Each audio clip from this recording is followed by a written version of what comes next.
Happy Monday, everybody. Welcome to another edition of WTOC The News Now. This is an opportunity on multiple digital platforms for us to catch you up to date on some of the stories that we've been covering today. Special thanks to those of you who are watching on the WTOC News app as well as WTOC.com. Today, a grand jury was convened hearing the testimony from those who witnessed the shooting of 20-year-old Ricky Boyd. That was back on January 23rd. So what will the members of this grand jury see and hear? Well, certainly they're going to see that infamous body camera video from the police officer who had that aimed at Boyd when that shooting took place. They will also no doubt hear from those who were involved in the shooting, witnessed the shooting, as well as prosecutors. And they will not hear from the family involved, many of them who witnessed the shooting. Ricky's own family, despite being subpoenaed to appear, say they are staying away from the grand jury room. But why? Take a look. From the day I actually saw the video. Ricky's mother, Jamila Smileys, says she lost confidence in the entire process the moment the GBI showed her that police body cam footage. Typically, you would think it would be critical that your side of the story get out there, yet you're not showing up. Why? I will not be participating in a cover-up. The local district attorney here has not been being transparent at all with me and my family and my attorney. So we have decided not to participate in this cover-up. Transparency, Smiley says, has been lacking up to the impaneling of a grand jury. And she points to this letter from her attorney dated May 7th. In it, the family asked for a chance to review the statements they gave police, much the way a police officer can review his own reports in preparation for a grand jury appearance. As is routine, the letter says, please provide me with the statements of Jamila Smiley, Maddie Smiley Wallace, and Ms. Smiley's minor children.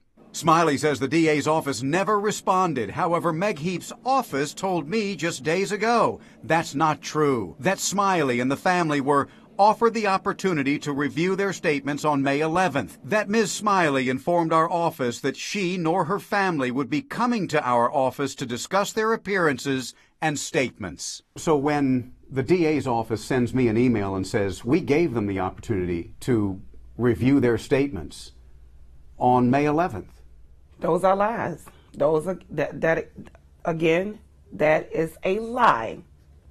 In fact, Smiley recorded that May 3rd phone call from J.J. Hare, the DA's victim witness advocate. Never was the topic of reviewing family statements brought up. Take a listen.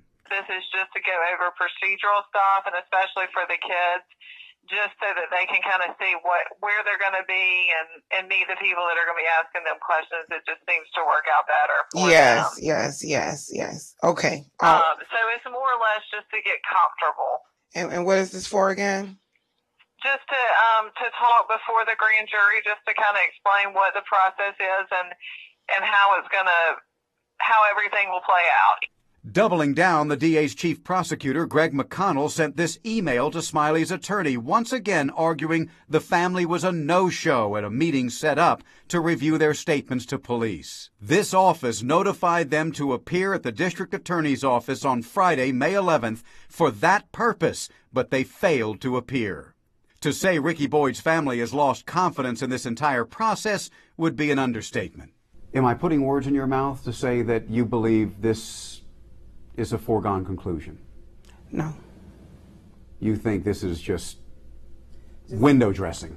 Window dressing, yeah. They're doing what they want to do, and she's showing everyone that she's going to do what she wants to do. And it's not fair.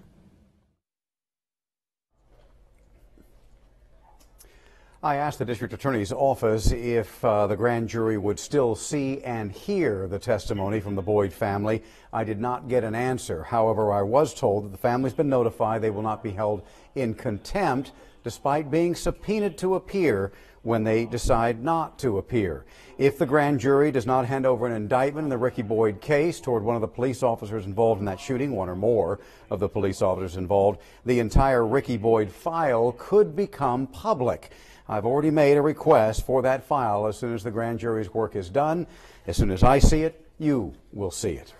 All right, Georgia voters head to the polls tomorrow to decide on a whole number of issues on the ballot for November. We want to share with you more on how the pollsters are working to prepare and what you need to do to prepare as well. Republican voters are going to choose among 7 candidates for governor, 3 for lieutenant governor, 4 for secretary of state.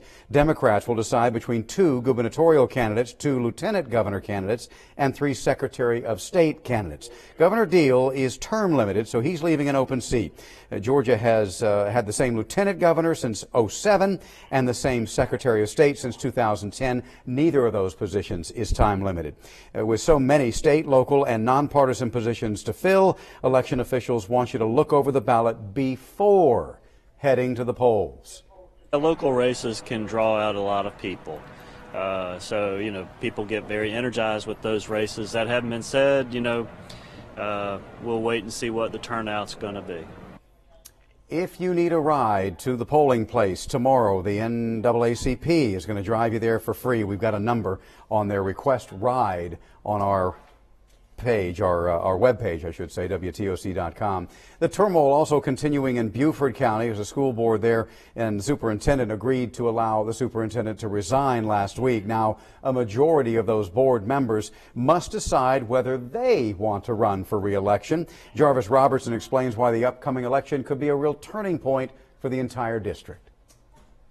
7 of the 11 board members for the Beaufort County School District are up for re-election this year. With the recent failed referendum and controversy surrounding the group, parents could have a tough decision to make at the ballot box. The election for school board members will take place in November. Some of the board members who are up for re-election have not announced if they plan to run for their seat again. Now, the election could be a turning point for Beaufort County Schools since the board has been known for disagreements and divisiveness. Right now, they're in the middle of searching for a new superintendent while the current leader in charge will be vacating his position in 2 months. Board Chair Earl Campbell says the entire group has to find common ground.